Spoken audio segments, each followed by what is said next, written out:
Salam sejahtera, nama saya Ha Cayin. Nombor matrik saya ialah 206998 dan ahli kumpulan saya adalah... Nama saya Jenny Lee. Nombor matrik saya ialah 206296.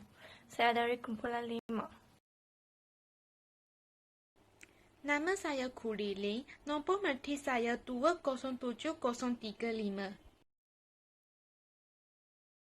Hai, nama saya Jasmine Anabalan, nombor matrik 207237. Tajuk kumpulan kita adalah Cartesian Dualism.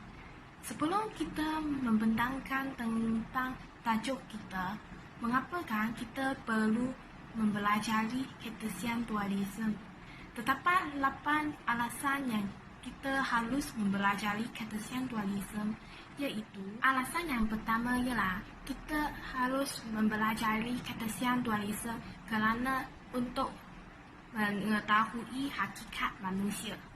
Yang kedua, untuk lebih memahami manusia dengan lebih mendalam. Alasan yang ketiga, untuk lebih memahami manusia dari berbagai cara atau sudut pandang. Yang keempat, untuk mengetahui kedudukan manusia di alam semesta. Yang kelima, untuk mengetahui proses atau cara-cara supaya dapat lebih memahami manusia. Yang keenam, iaitu untuk memahami dan mengetahui arti, makna dan nilai-nilai hidup manusia. Yang ketujuh, untuk lebih memahami dan mengetahui siapa sesungguhnya manusia. Yang kedelapan, untuk lebih mengetahui aspek-aspek dan bahagian-bahagian yang ada pada manusia.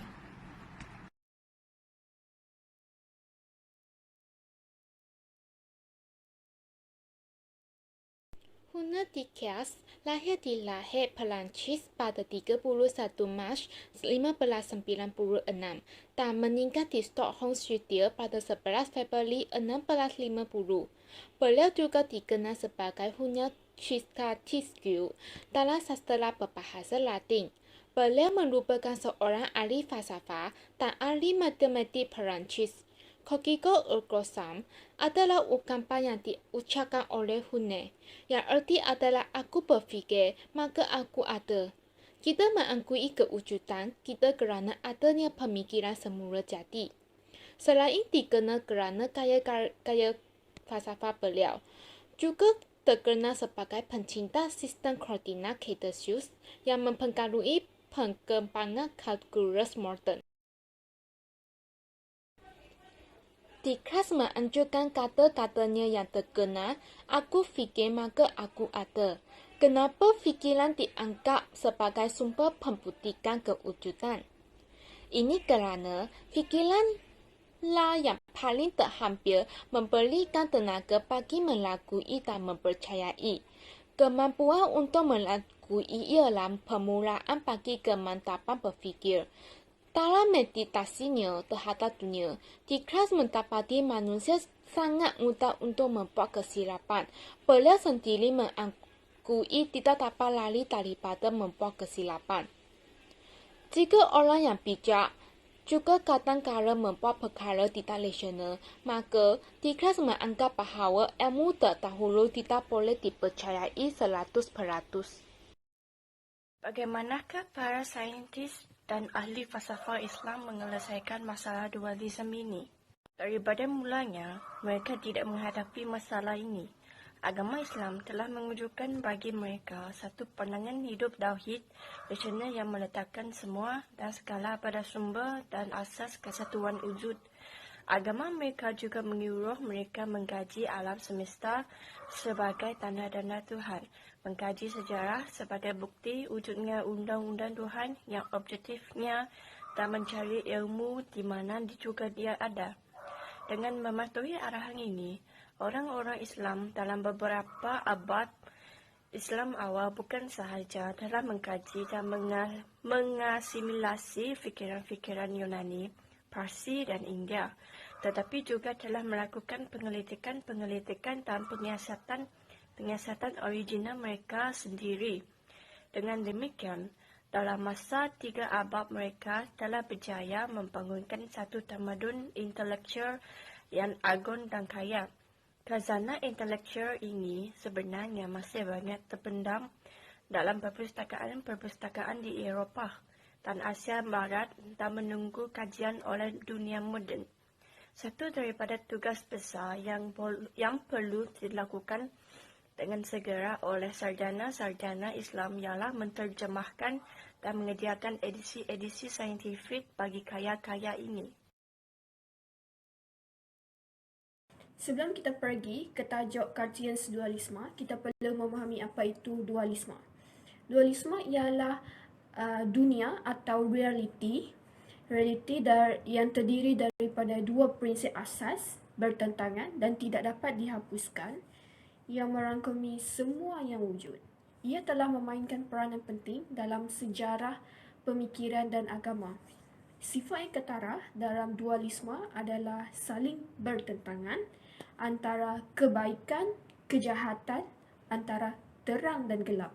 Di dalam agama, dualisme bermaksud kepercayaan kepada kekuatan atau Tuhan yang menyebab wujudnya dunia. Dalam falsafah, dualisme sering dikaitkan dengan doktrin transendensi di mana ada alam yang terpisah atau berada di luar dunia. Faktor yang menyumban kepada dualisme ialah tahaman dan amalan pendidikan yang dipelajari. Descartes menyatakan bahawa banyak gejala penting yang bukan dari hasil tubuh atau jiwa semata-mata. Banyak interaksi yang berbeza dihasilkan. Tradisi intelektual barat walaupun terbahagi kepada dua aliran besar, idealisme dan materialisme, mempunyai satu ciri yang sama, iaitu dualisme falsafah. Dualisme ini terletak pada pertengahan di antara fikiran dan badan, atau di antara kesedaran dan benda. Ia mempunyai akar umbi dalam falsafah Yunani lagi, tetapi mencapai bentuk yang jelas apabila di kelas memulakan zaman moden dalam falsafah barat.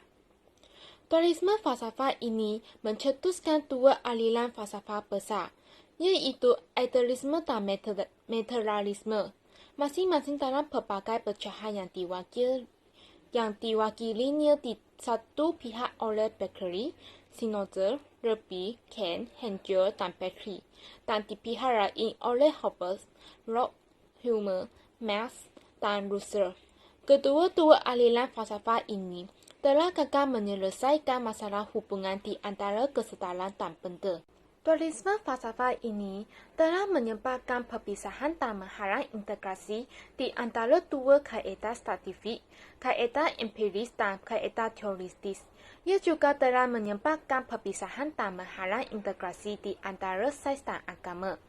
Kaedah empiris menumpu kepada pemerhatian, penyiasatan, dan pengumpulan data dan menolak perwujudan teori. Sementara kaedah teoristik pula menumpu kepada perbuatan teori dan mencari data untuk membuktikan teori. Perpisahan dan ketiadaan integrasi di antara dua kaedah saintifik dan perpisahan dan ketiadaan integrasi di antara sains dan agama bukan sahaja telah menyebabkan kemanduran dalam ilmu-ilmu, tetapi juga telah menghapuskan keseimbangan dalam kehidupan.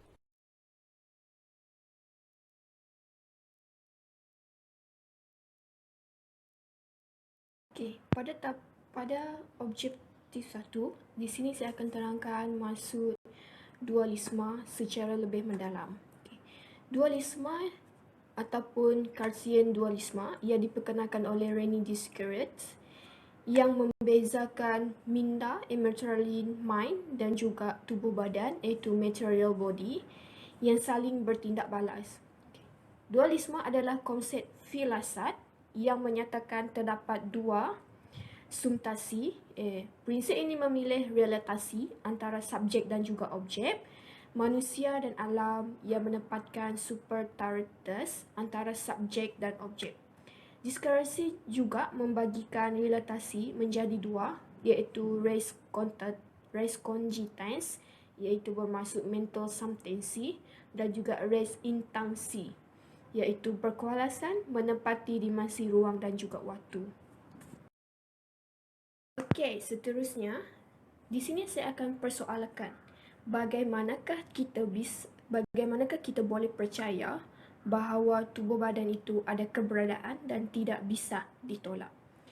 So, dengan adanya ilmu-ilmu tentang organisma dan akal yang sihat mampu menjelaskan bahawa sebahagian dari perilaku hewan dan manusia pada dasarnya merupakan fungsi dari tubuh, iaitu terutamanya dari sistem saraf pusat.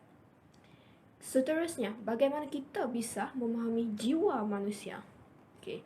Berdasarkan pembahagian kenyataan ke dalam dua simulasi oleh Discret di Haley, seorang ilmuwan pengetahuan sosial membahagikan dua jenis ilmu, iaitu ilmu-ilmu pengetahuan alam dan juga ilmu-ilmu pengetahuan kemanusiaan.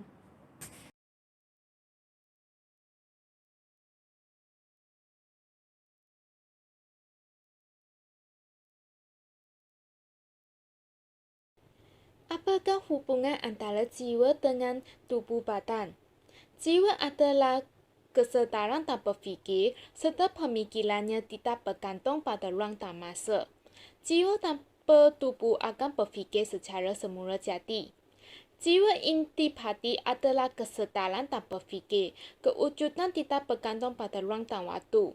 Jiwa tanpa tubuh boleh mempunyai kesedaran, tapi ia hanya akan memiliki idea semula jadi sahaja. Jiwa menampak rasional dan kehendak pada sebab-sebab tingkah laku.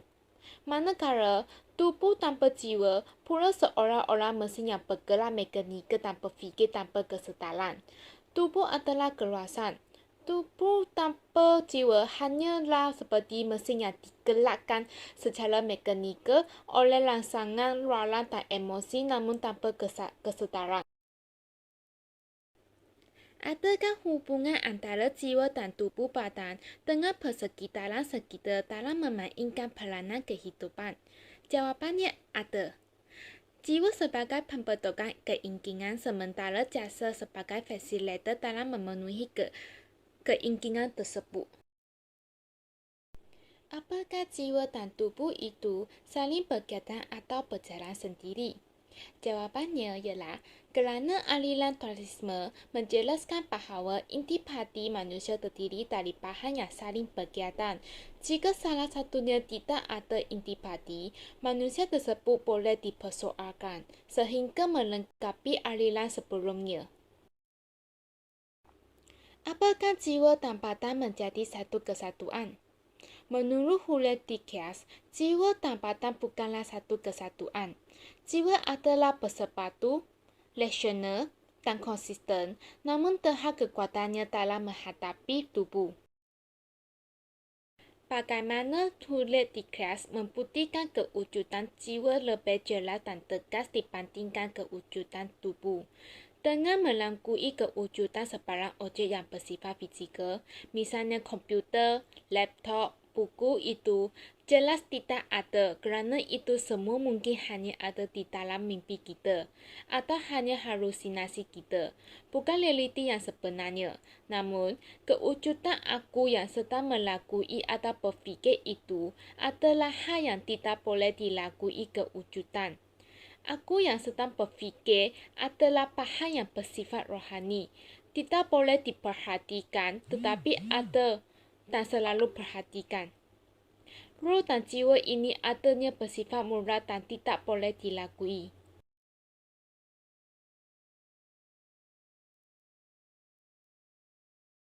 Apakah masalah minda tubuh?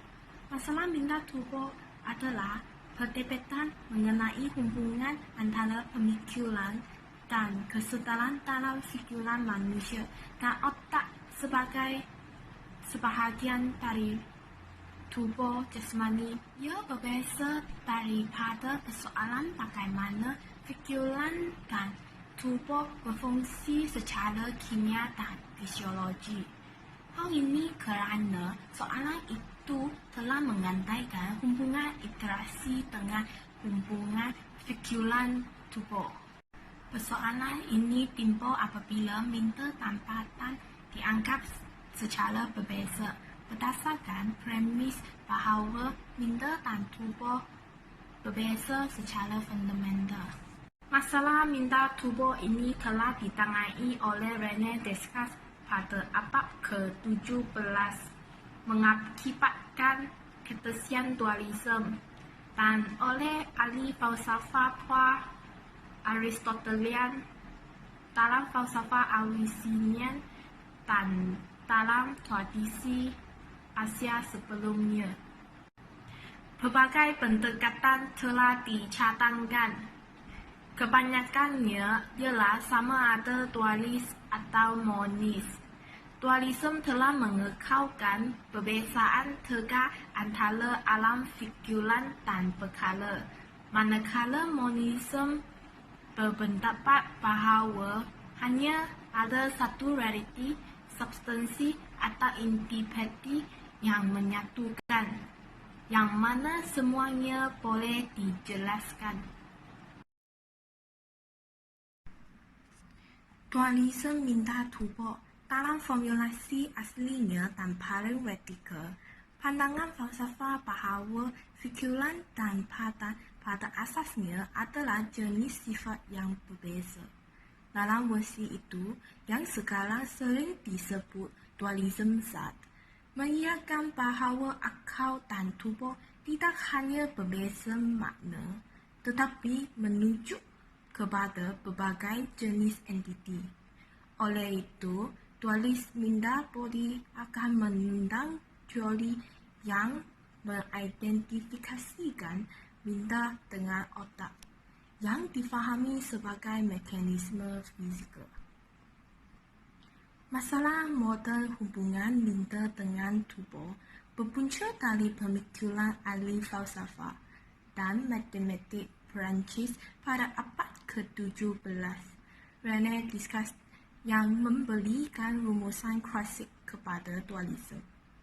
Bermula dari dikom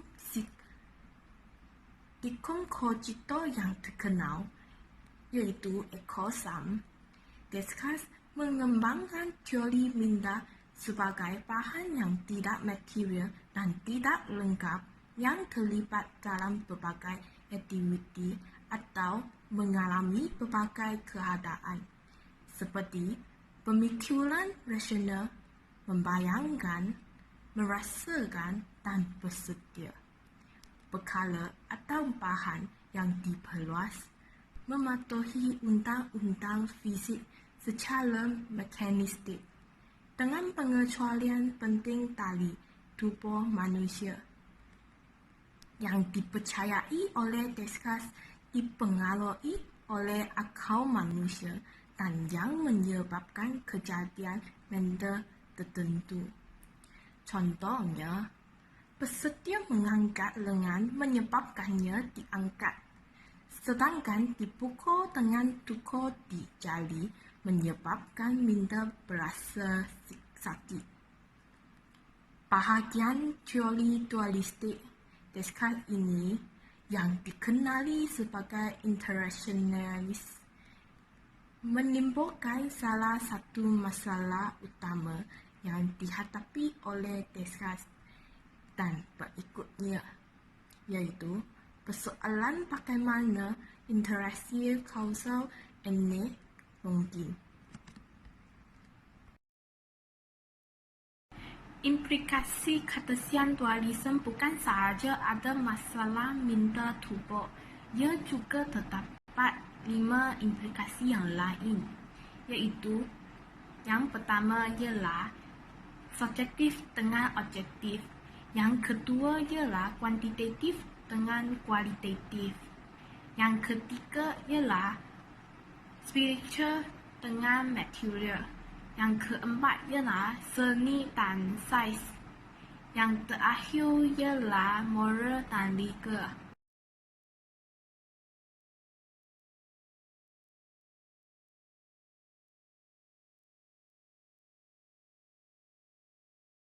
Sebelum Cartesian dualisme, Konsep Aristotelian yang menganggap jiwa sebagai prinsip yang memberi kehidupan kepada makhluk hidup.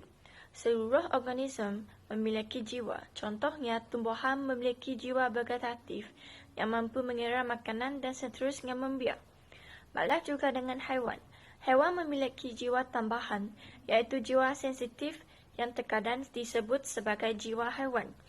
Dengan jiwa sensitif, haiwan memiliki kemampuan yang lebih kompleks, seperti daya penggerak, sensasi, ingatan dan imajinasi. Dan makhluk hidup yang dipandang lebih tinggi, iaitu manusia, yang dianggap memiliki jiwa rasional yang membenarkan manusia untuk mampu berfikir secara sedar, mewujudkan norma sosial dan menyusun dasar moral.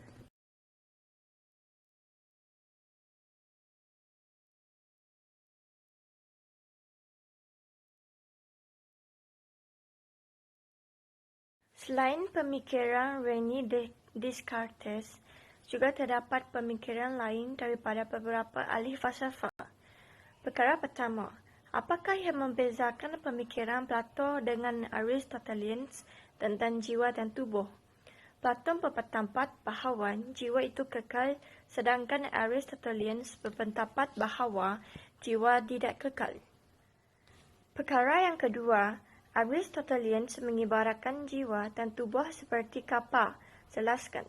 Jika kapal adalah benda hidup, maka tubuhnya adalah kayu dan bersih, sedangkan jiwanya adalah kemampuan untuk membelah dan segala kemampuannya membuat tubuh itu boleh disebut sebagai kapal. Kapal tidak akan disebut kapal jika tidak boleh digunakan untuk memotong, tetapi hanya sebuah kayu dan besi. Apakah pengertian dualisme menurut Spinoza? Pikiran dan tubuh adalah aspek yang berbeza tetapi sebahagian besarnya adalah sama.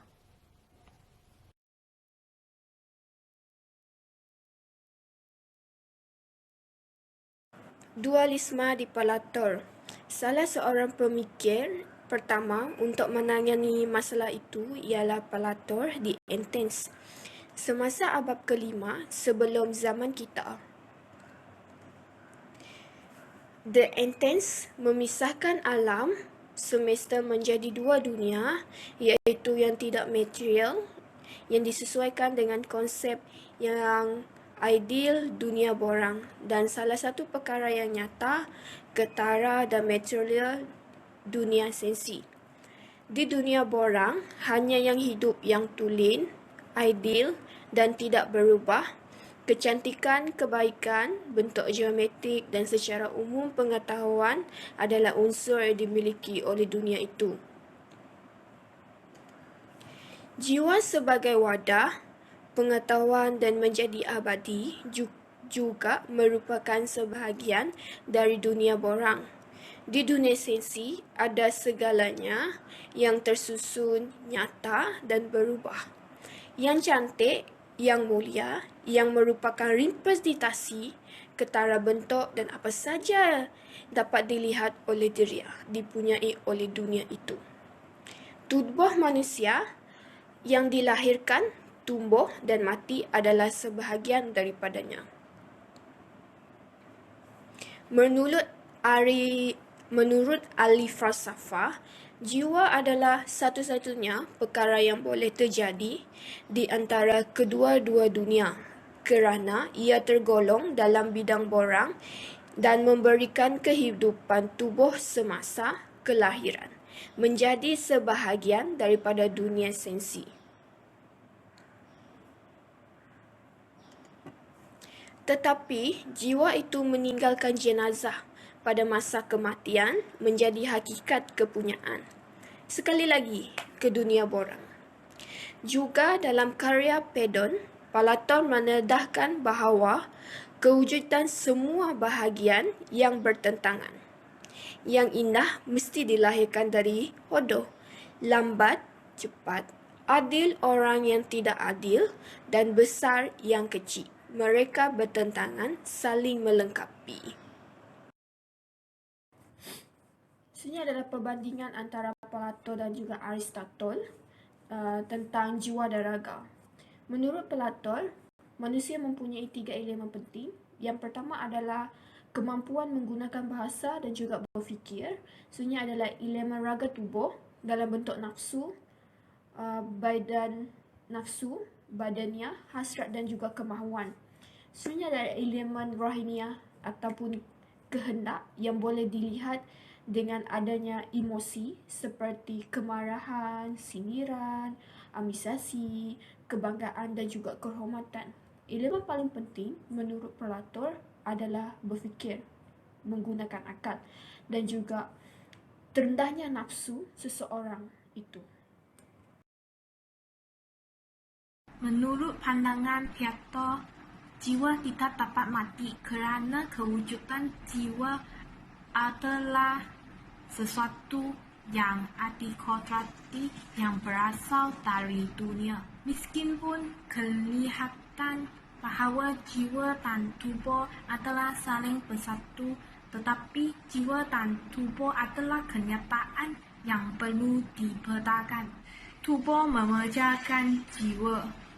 Oleh kerananya, jiwa harus dilepaskan dari tubuh dengan dua cara, iaitu pertama dengan kematian dan kedua ialah dengan pengetahuan. Dan tubuh biasanya menikmati kebahagiaan melihat identiti kerana selama ini identiti tersebut telah diikat oleh badan dengan keinginan atau nafsu pada sehingga menutup penglihatan terhadap identiti. Aristotelians meninggalkan ajaran dualisme Plato tentang jiwa dan tubuh. Plato berpendapat bahawa jiwa itu bersifat kekal tetapi Aristotelians tidak. Menurut Aristotelians, jiwa dan tubuh ibarat bentuk dan perkara.